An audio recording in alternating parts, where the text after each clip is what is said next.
Hello बच्चों, कैसे आप सब। उम्मीद करता हूँ आप सब मस्त होंगे, स्वस्थ होंगे और ज़बरदस्त होंगे। तो बच्चों, आपके बिहार बोर्ड कक्षा 9वीं की दिसंबर की मासिक परीक्षा जो 2024 के सोशल साइंस का सब्जेक्टिव क्वेश्चन पेपर का आंसर लेकर आ चुके हैं, जो कि आपके दिसंबर वाला दिसंबर वाला परीक्षा में ज़रूर लड़ेगा। 100% आपके परीक्षा में आएगा। ये सब्जेक्टिव आंसर बहुत बहुत महत्वपूर्ण है। ये आपके बिहार बोर्ड 2024 के दिसंबर के मासिक परीक्षा के सोशल साइंस के एग्ज़ाम में पूछे गए हैं। तो बच्चों, ऐसे ऐसे अगर आपको इसका पीडीएफ चाहिए तो हमारे डिस्क्रिप्शन बॉक्स में एक ग्रुप का लिंक है, उसको जाकर ज्वाइन कर लीजिए, आपको इसका पीडीएफ मिल जाएगा। और ऐसे ऐसे वीडियो देखने के लिए हमारे channel smart study point 90 channel को सब्सक्राइब कर लें और बेल आइकन को प्रेस कर लें, ताकि हर एक वीडियो की नोटिफिकेशन आपको मिलती रहे। चलिए वीडियो शुरू करते हैं। हमारा पहला क्वेश्चन आता है, इतिहास से आता है। लघु क्वेश्चन का पहला क्वेश्चन इतिहास से आता है, जिसमें आपको 2 नंबर दिया जाएगा। इतिहास से भारतीय वन अधिनियम के 2 उद्देश्य बताएं।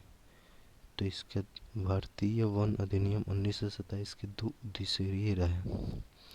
पहला उद्देश्य है वनों के विभिन्न वर्गों को बनाने की शक्ति सरकार को देना, और दूसरा है वनों से जुड़े पहले के सभी कानूनों को एक साथ लाना। ये थे 2 अधिनियम। पहला का करेक्ट आंसर हो जाएगा। और अगला क्वेश्चन आता है हमारा पॉलिटिकल साइंस से। अगला क्वेश्चन पॉलिटिकल साइंस से आता है। चौथा नंबर क्वेश्चन आता है, मतदाता सूची से आप क्या समझते हैं।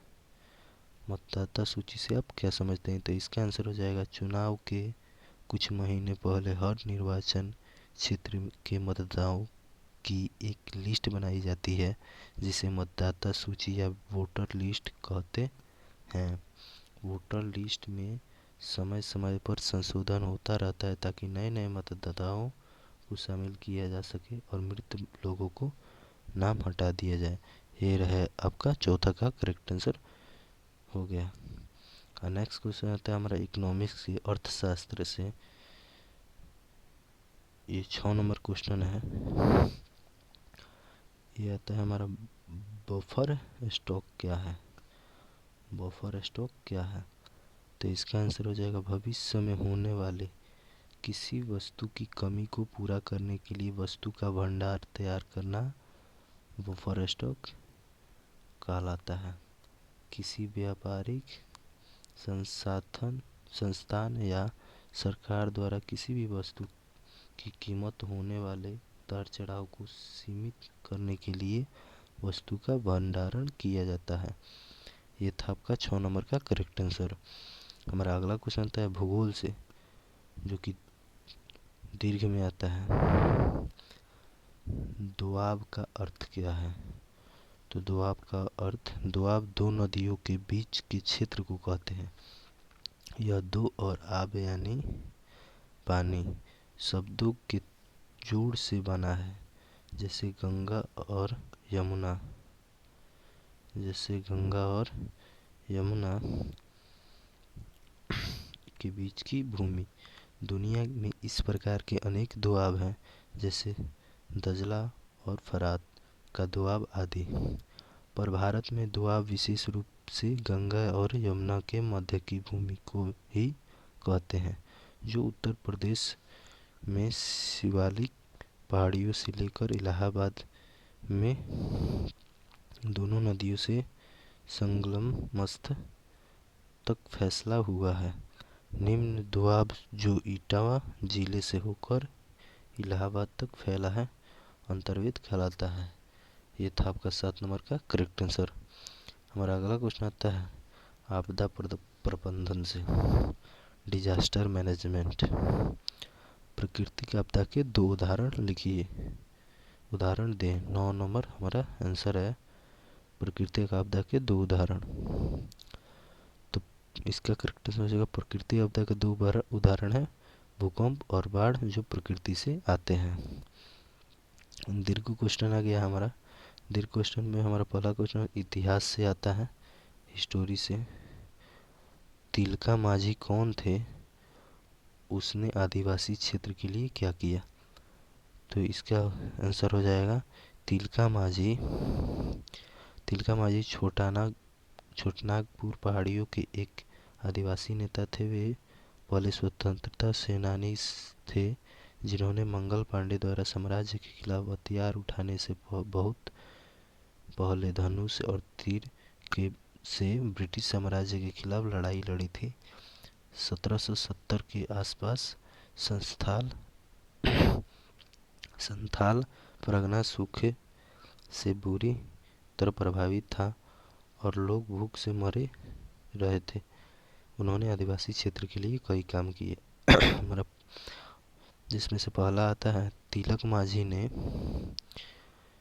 आदिवासियों को एक सेना से संगठित किया था। दूसरा आता है तिलक माझी ने 1780 से 1785 के बीच आदिवासी विद्रोह का नेतृत्व किया था। तीसरा आता है उन्होंने अंग्रेजों के खिलाफ गुरिल्ला युद्ध किया था। चौथा आता है तिलका माझी ने अंग्रेजों और उनके चापलूस सहयोगियों पर हमले किए। और लास्ट आता है उन्होंने अंग्रेजी शासन के खजाने को लूटकर गरीबी और ज़रूरतमंदों को बांटा था। ये था हमारा 12 नंबर का करेक्ट आंसर। नेक्स्ट क्वेश्चन आता है हमारा पॉलिटिकल साइंस से। 14 नंबर क्वेश्चन, राष्ट्रपति के प्रमुख अधिकारों का वर्णन करें। तो इसका आंसर हो जाएगा भारत के राष्ट्रपति के पास कई प्रमुख अधिकार होते हैं, जिनमें से कुछ ये हैं। पहला आता है राष्ट्रपति अटॉर्नी जनरल राज्यों के राज्यपालों और उच्चायुक्तों की नियुक्ति कर सकते हैं। अगला आता है राष्ट्रपति के पास न्यायिक, विधायी और कार्यवाही शक्तियाँ होती है। अगला आता है राष्ट्रपति संसद को बुलाते हैं, स्थगित करते हैं, संबोधित करते हैं और संदेश भेजते हैं।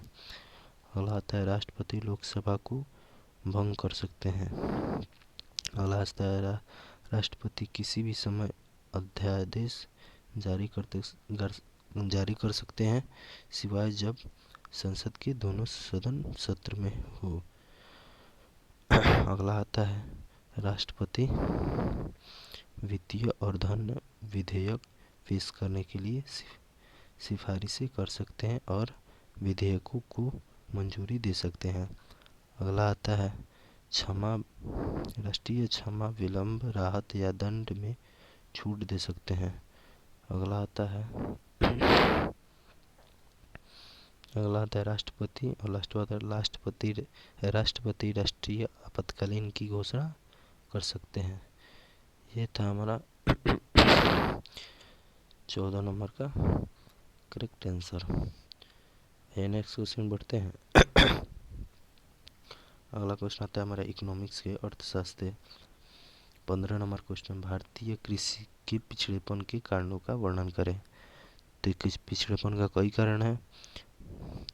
पहला आता है छोटे छोटे और बिखरे हुए खेतों का होना, ये हो गया पहला कारण। दूसरा कारण आता है किसानों का गरीब होना तथा ऋण से ग्रस्त होना।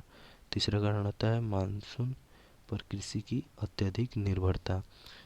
चौथा कारण आता है बाढ़ और सूखे की स्थितियाँ। पांचवा कारण आता है कृषि के वैज्ञानिक तरीकों का उपयोग न होना। ये था हमारा 15 नंबर का करेक्ट आंसर। ये नेक्स्ट क्वेश्चन बढ़ते हैं। नेक्स्ट क्वेश्चन और लास्ट क्वेश्चन हमारा भूगोल से।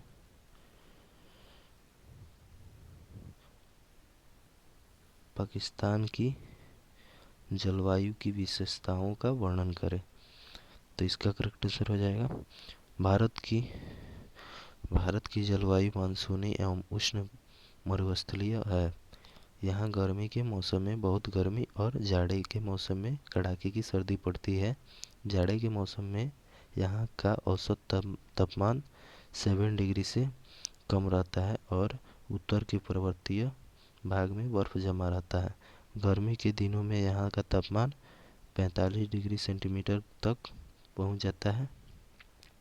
एशिया का सबसे गर्म स्थान जैकोबाबाद पाकिस्तान में ही पड़ता है, जहाँ का तापमान गर्मी के दिनों में 55 डिग्री से सेल्सियस तक पहुँच जाता है। यहाँ वर्षा का अभाव है। यहाँ वर्षा का वार्षिक औसत मात्र 35 सेंटीमीटर है। जाड़े के मौसम में चक्रवातों द्वारा वर्षा होती है और गर्मियों में बंगाल की खाड़ी से आने वाले मानसूनी पवनों से वर्षा होती है। यहाँ के उत्तर के पर्वतीय क्षेत्र में 75 से 70 सेंटीमीटर, पूर्वी मैदान में 35 से 50 सेंटीमीटर, जबकि पश्चिमी में 10 से 12 सेंटीमीटर ही वर्षा होती है। सिंधु यहाँ की मुख्य नदी है और उसकी सहायक नदी झेलम, चिनाब, रावी, सतलज तथा व्यास इन्हें पंचनद कहा जाता है और सिंधु को नद के नाम से पुकारा जाता है। पाकिस्तान की सिंधु की देन कहा जाता है। अन्य छोटी नदियों में जो बसमेल, टोची तथा चित्राला है, ये नदियाँ बरसाती नदियाँ हैं तथा इनकी धाराएं तेज होती है, किंतु गर्मी के दिनों में ये नदियाँ सूख जाती है। प्राकृतिक स्वरूप एवं जलवायु किसी भी क्षेत्र की मिट्टी एवं वनस्पति को प्रभावित करती है। यहाँ केवल 396 भाग में वनों का विस्तार पाया जाता है। उत्तरी पर्वत के उच्च भागों में देवदार, चीड़-फार तथा एस्यूस प्रधान है। सिंधु के मध्य एवं निचले भागों में घास के मैदान हैं। ये था आपका 17 नंबर का करेक्ट आंसर हो गया। हम आपके बिहार बोर्ड 2024 के दिसंबर महीने में होने वाले क्लास 9th के सब्जेक्टिव आंसर अभी तक बता चुके हैं। और इसका अगर आपको पीडीएफ लेना है तो हमारे डिस्क्रिप्शन बॉक्स में जाइए और उस चैनल को ज्वाइन कीजिए, उस ग्रुप को ज्वाइन कीजिए और उस ग्रुप को ज्वाइन करने के बाद आपको तुरंत ही पीडीएफ मैसेज कर दिया जाएगा। तो हमारा चैनल है स्मार्ट स्टडी पॉइंट 90 चैनल, इसको सब्सक्राइब कीजिए और बेल आइकन को प्रेस कीजिए ताकि आपके नए नए वीडियो की नोटिफिकेशन आपको मिलती रहे।